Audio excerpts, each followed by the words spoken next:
빌립보서라고 하는 이 성경의 말씀은 사실 선교사가 자기를 그동안 후원해줬던 교회에 보낸 선교 편지입니다.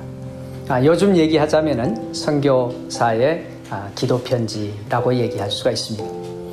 그런데 이 짧은 4장에 걸치는 이 빌립보서에 기쁨이라고 하는 단어가 거의 14번이나 나옵니다. 그러면 기쁨이라고 하는 단어가 나올 만한 그런 환경이라고는 할 수가 없습니다.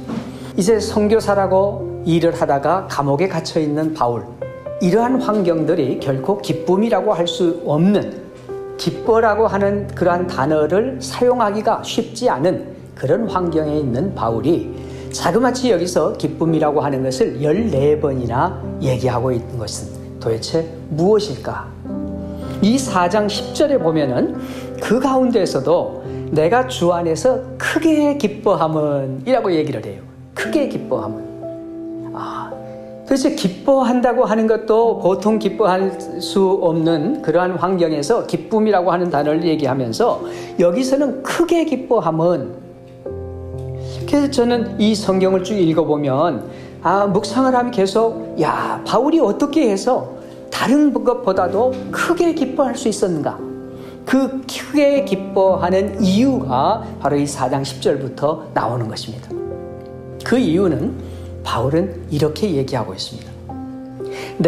너희가 나를 생각하던 것이 이제 다시 싹이 남이니 너희가 또한 이러리 하여 생각은 하였으나 기회가 없었느니라 라고 얘기를 하고 있어요. 여기 환경이 뭐냐 하면 바울이 감옥에 있을 때에 지금 빌립보에 있는 교회에서 바울에게 이 선교사인 바울이 감옥에 갇혀 있으니까 이 바울을 도우라고 하면서 돈을 모아가지고 이 바울에게 보냈습니다. 그래서 그 돈을 받은 바울이 지금 얘기하는 거예요. 근데 그 돈을 받은 바울이 10절에 4장 10절에 너희가 나를 생각하던 것이 이제 다시 싹이 남이니 너희가 또한 이르리 위하여 생각은 하였으나 기회가 없었느니라.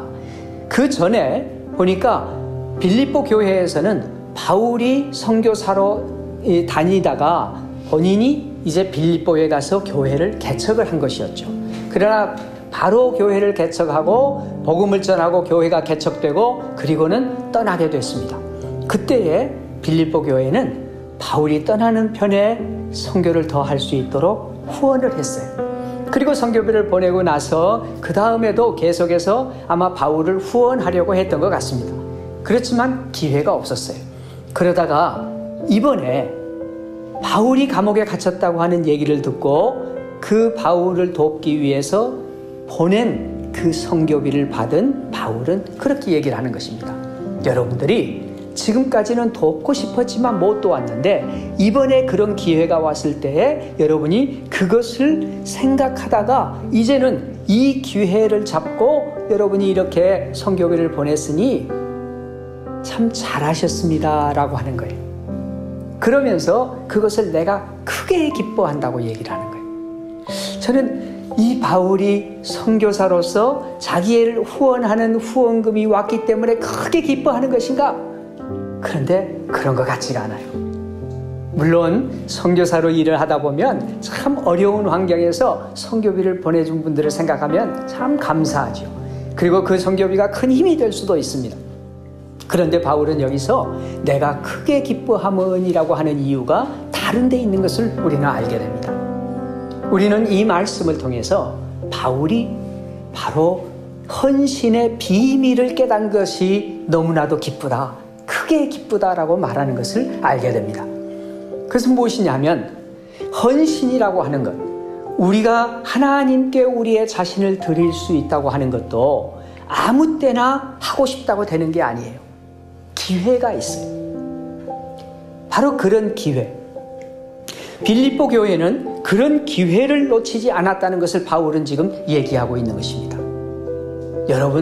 여러분의 삶에 주어진 기회, 하나님께서 여러분에게 바로 그런 헌신의 기회가 주어졌을 때에 그 기회를 놓치지 말라라고 얘기하는 것입니다. 그래서 바울은 빌립보 교회가 예전에 여러분들이 하고 싶었지만 할 수 없었지 않습니까? 그런데 이번에 그런 기회가 왔는데 그 기회를 놓치지 않은 것을 생각하니 내가 이렇게 기쁩니다 라는 말이에요. 그래서 크게 기뻐한다는 것이죠. 제가 여러분들을 만나면서 생각을 하니까 바로 그런 마음이 들어요. 여러분들은 바로 이 젊음의 때에 하나님께서 부른 그 부름에 응답하고 하나님께서 여러분들에게 이 삶의 기회를 주셨을 때 이 시간을 놓치지 않고 예배하고 하나님 앞에 나선다고 하는 것, 이 기회를 그냥 소멸해버리는 것이 아니라 기회를 포착하고 하나님 앞에 나왔다고 하는 것이 얼마나 감사한 일인지 모릅니다. 바울은 바로 그것을 얘기하는 거예요. 빌립보 교인들이요, 여러분들은 이 헌신이라고 하는 것도 기회입니다. 그 기회를 놓치지 않았으니 내가 이렇게 기쁩니다 라고 말하는 것이죠. 왜 그러냐 하면 바울은 바로 그의 자신을 돌아보면서 이런 얘기를 하고 있습니다. 11절과 12절에 보면은 이런 얘기를 합니다. 바울이 지금 선교비를 받았다고 그랬죠. 그 감옥에 있는 동안에 선교비를 받았는데 그 선교비를 받고 나서 바울이 이렇게 얘기해요.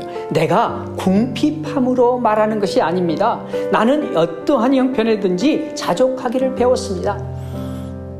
내가 돈이 선교에 많이 있어도 살 수 있고 또 돈이 없는 환경 가운데도 나는 살 수가 있습니다. 그래서 내게 능력 주시는 자 안에서 내가 모든 것을 할 수 있습니다 라는 고백을 하고 있어요. 이 내게 능력 주시는 자 안에서 내가 모든 것을 할 수 있느니라라고 하는 4장 13절의 고백은, 이것은 누구든지 예수 그리스도 안에서 내가 무엇이든지 할 수 있습니다라고 하는 그런 고백, 그렇게 그냥 단순한 고백이 아니었어요. 여기는 사실 바울은 감옥에 있는 동안에 지금 내가 이 모든 그 억압받은 환경 가운데 있지만 내가 자유함이 없고 내가 어려운 환경 가운데 있음에도 불구하고 나는 어떠한 환경이든지 내가 자족하기를 배웠습니다. 부할 때도 어떻게 살아야 하는지, 궁핍할 때도 어떻게 살아야 하는지, 내게 능력 주시는 그 예수 그리스도 안에서 나는 어떠한 형편이든지 내가 처할 수 알고 내가 어떠한 형편에 빠진다 할지라도 나는 거기서 만족함을 가질 수 있는 이 비결을 바로 주님께서 나에게 가르쳐 주셨습니다라고 하는 고백인 것이죠. 이것은 헌신한 사람만이 드릴 수 있는 겁니다. 헌신해본 사람만이 가질 수 있는 고백이에요. 저도 저의 삶 가운데에서 목사가 되겠다고, 그리고 선교사가 하나님께서 선교사로 삶을 헌신하라고 하는 걸음걸음 하나님의 인도하심이 너무 분명하기 때문에 그 걸음을 따라서 내딛게 되었을 때 결코 세상적으로는 쉽지 않은 길이었습니다. 힘든 날들도 많았습니다. 그럼에도 불구하고 제가 선교사로 헌신하고 이제 33년이 지난 오늘, 하나님께서 지난 33년 동안 어떻게 이루셨는지, 하나님께서 33년 동안 어떤 놀라운 은혜를 베푸셨는지 하는 것은 저는 다 말할 길이 없습니다. 조그마한 것 하나만 말씀드리고 마치고자 합니다. 저희도 힘들고 어려울 때 제가 미얀마의 신학교를 건축해야 됐습니다. 저는 필리핀 선교사인데 하나님께서는 미얀마의 길을 여시고 미얀마의 이 신학교를 건축하게 됐는데 그때 저에게는 가진 게 없었습니다. 그래서 하나님, 저희가 가진 것을, 모든 것을 내어놓을 기회가 있었습니다. 그때까지 저희가 가진 모든 것을 내어놓을 때 저에게 우리 아이들과 함께 다 같이 모여서 저희가 가지고 있는 모든 것, 그것은 모든 것이라고 하는 건 뭐였냐면 그 어린 우리 아들들이 어려서부터 모아놓은 그러한 자기들의 선물들을 제 엄마가 꼬박꼬박 모아서 그것을 저금해 둔 게 있었습니다. 그런데 그 저금까지 모아가지고 우리가 이것을 드렸으면 좋겠다는 마음이 들어서 저희 아들에게 물었습니다. 스테반, 이것은 너의 돈인데 이것을 신학교 건축하는데 드릴 수 있으면 좋겠다 하는 그런 마음이 든다. 너는 어떻게 생각하니? 이것은 내가 대학 갈 때에 너희 것이니까 너에게 주려고 지금까지 이렇게 모아놓았던 건데 어떻게 생각하니? 그랬더니 예, 그걸 드리지요. 그래서 그거를 기쁨으로 드리면서 스테반에게 이렇게 얘기했습니다. 스테반, 그러면 네가 대학 갈 때에 우리는 너를 도와줄 길이 없다. 아무것도 없다. 그랬더니 예, 장학금 받아서 가지요. 그랬어. 그래, 그러면 그렇게 하자. 그리고 우리는 우리가 가지고 있는 모든 것을 드릴 수 있는 대로 다 드려서 위안마의 신학교를 시작을 했습니다. 시간이 상당히 흘렀습니다. 대학에서 합격 통지서가 와야 할 것을 기다리고 있는데 합격 통지서가 오지를 않았습니다. 학교에서 연락이 왔습니다. 얼마나 장학금이 필요하냐? 예, 더 필요해요. 또 연락이 왔습니다. 이만큼 준비됐는데 올 수 있느냐? 아니요, 장학금이 더 필요합니다. 또 연락이 왔습니다. 이만큼 준비했는데 우리가 학교에서 준비할 수 있는 모든 것을 가장 좋은 조건으로 이제 너에게 준다. 그러니까 우리 학교에 꼭 오기 바란다. 저희는 그 얘기를 들으면서 정말 깜짝 놀랐습니다. 우리는 그 조그마한 것을 하나님께 드린다고 드렸는데 하나님은 6년 후에 대학에 갈 모든 것을 다 준비하시고 그것을 채워주시면서 내가 너를 준비해 준 거야 라고 말씀하고 계신 것을 듣게 된 것입니다. 우리의 삶에 그렇습니다.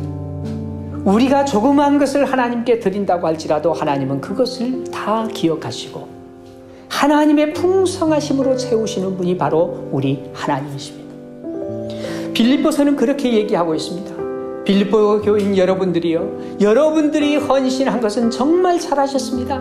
그래서 그 헌신의 비밀을 깨달은 것을 내가 알고 너무나 기쁩니다. 크게 기뻐합니다. 헌신은 기회입니다. 그 기회를 놓치지 않고 헌신을 하게 되면 하나님이 여러분들에게 주시는 은사를 최대한으로 잘 발휘할 수 있도록 하나님은 그런 기회를 주시게 될 겁니다. 그리고 여러분들이 최선을 다해서 이 땅 위에 사는 동안 하나님의 일들을 감당하면서 살아갈 때에 하나님은 더 풍성한 것으로 채우셔서 하나님이 얼마나 크시고 하나님이 얼마나 신실하시고 하나님이 얼마나 좋으신 분이신가를 경험하고 살게 될 것입니다라고 말하고 있습니다. 사랑하는 여러분, 기회를 놓치지 마십시오. 하나님이 여러분들에게 주시는 헌신의 기회 붙잡으십시오. 그렇게 될 때 하나님은 여러분을 통하여 놀라운 일들을 이루시게 될 것입니다. 여러분 삶에 내게 능력 주시는 자 안에서 내가 모든 것을 할 수 있느니라고 고백하며 살 수 있는 바로 헌신의 비밀을 깨닫는 여러분 되실 줄로 믿습니다. 기도하겠습니다.